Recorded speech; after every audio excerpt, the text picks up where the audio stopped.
Social മീഡിയയിലൂടെ ഒരുപാട് ആൾക്കാർ കാണണം എന്ന് പറഞ്ഞ് റിക്വസ്റ്റ് ചെയ്തൊരു സിനിമ ഞാൻ ഇന്നലെ പോയി കണ്ട്. ബാലൻ എന്ന് പറയുന്ന മൂവി.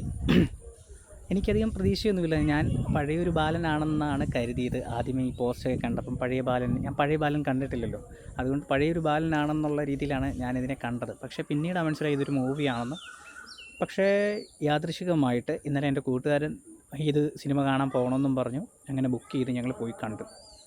സിനിമ തുടങ്ങി അടിപൊളി എക്സ്പീരിയൻസ് ആയിരുന്നു. ഒരു ഫസ്റ്റ് ഹാഫൊക്കെ എങ്ങനെയാണ് പോയെന്ന് ഒരു ഐഡിയ ഇല്ലായിരുന്നു. പിന്നെ സെക്കൻഡ് ഹാഫിലോട്ട് വരുമ്പം കുറച്ച് ലാഗും കാര്യങ്ങളൊക്കെ ഉണ്ട്. പക്ഷേ സ്റ്റോറി വൈസ് എല്ലാം കൊണ്ടും നിങ്ങളെ നിരാശപ്പെടുത്തില്ല. ഒരുപാട് നല്ല ഇതുവരെ കാണാത്ത രീതിയിലുള്ളൊരു എക്സ്പീരിയൻസ്. നിങ്ങൾ ലോജിക്കോ കാര്യങ്ങളോ ചകഞ്ഞു പോകരുത്. ആ ഒരു സിനിമയുടെ നല്ലൊരു തിയേറ്റർ എക്സ്പീരിയൻസ് കിട്ടും എന്നുള്ള കാര്യത്തിൽ യാതൊരു സംശയമില്ല. എല്ലാവരും പോയി കാണുക.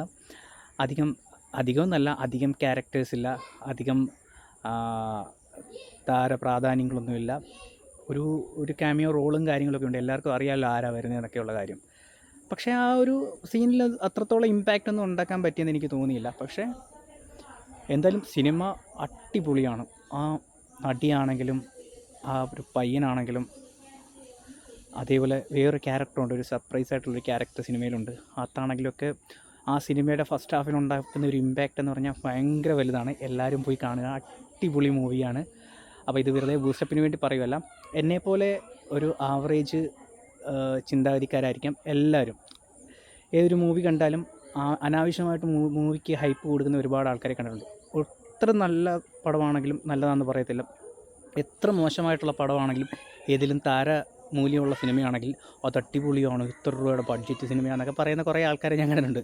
അങ്ങനെയൊന്നും പറയണ്ട. ഇത് ബഡ്ജറ്റ് കുറഞ്ഞ ഒരു സിനിമയാണ്. അതുകൊണ്ട് തന്നെ ഫ്രെയിം റേഷ്യോ ഒക്കെ വളരെ ചെറിയൊരു ആസ്പെക്ട് റേഷ്യോയിലാണ് സിനിമ നിർമ്മിച്ചിരിക്കുന്നത്. പക്ഷേ ആ ഒരു സിനിമ കണ്ടിറങ്ങുമ്പോൾ ഉള്ളൊരു എക്സ്പീരിയൻസ് നല്ലതാണ്. എല്ലാവരും പോയി ഒന്ന് ആസ്വദിക്കാം. അപ്പോൾ അത്രയൊക്കെ ഉള്ളൂ. Bye bye.